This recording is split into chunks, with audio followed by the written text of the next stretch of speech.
All right, let's keep moving. Let's stay in the grocery space. And HEB has a new store format in New Braunfels, Texas, that is over 120,000 square feet and is the first to feature a home department, which I found quite fascinating given my background. According to Chain Store Age, the new department store features two brands, Haven and Key, and Texas Proud. The Haven line includes, quote, on-trend seasonal items from candles, mirrors, and toss pillows to kitchen textiles, rugs, throws, blankets, and accent furniture, end quote. And the Texas Proud brand celebrates, quote, Texas style and features items made by Texas-based artisans and businesses ranging from wood and my favorite antler art to cowhide benches. And Chain Store Age also says that HEB plans to open more home departments inside additional stores throughout the year. And I fought hard for this headline.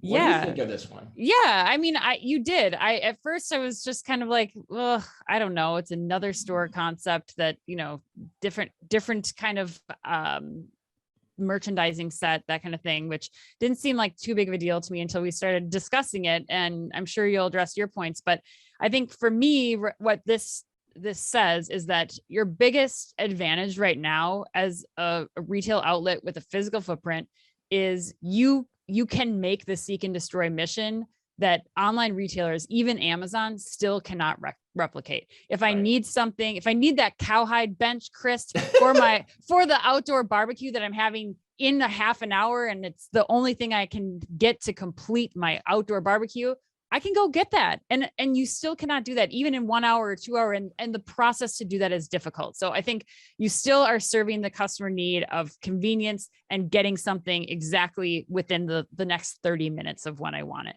I also think that this is interesting. The footprint size too, 122,000 square feet, like that's big. And that mirrors the sizes of the Targets, the Walmarts out there too. Yep. So I think this is big.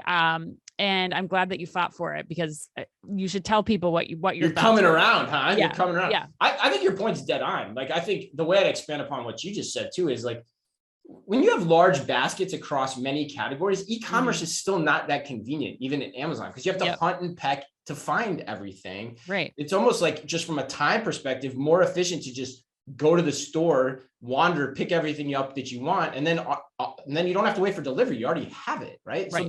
So I think that's fundamentally what's going on here. And I think the pandemic showed that in a way that we didn't know before, where the one-stop shop has this power in terms of convenience. And you're seeing regional players particularly gravitate towards this. So I think it's interesting that HEB is doing this. I mean, it calls to mind like what Meijer's been doing up in Michigan, in that area, for a long time. Right. Hy-Vee has been getting into this game. We've talked about that a lot on the show. Even Dollar General on the dollar side, while they're not combining the formats, they are to some degree with the pop shelf concept, depending on how that goes. So you've got you've got the low end attacking this one-stop shop idea. You have the local grocers that are really powerful in their markets attacking the idea. So it makes me wonder, are we just going to see more of this? I would hypothesize yes. I think we've said that on the show before. And what does that mean, again, for the long-term outlook of the department stores? I think they're in a world of hurt when you start looking 5 to 10 years out, if this continues to happen. Yeah, absolutely. I think that's a great point. I mean, we've said for a long time, like Target, Walmart, they are the new department store. They've got everything that you need. They've got it at a price point that people want. And they're more accessible to people than the department stores are. I think this will be fun to watch. My only thing that I'm curious about, and actually what moved me away from picking this story, Chris, was the restaurant concept. Like I used to be all in, this from our work on Store of the Future, of like restaurants in these spaces.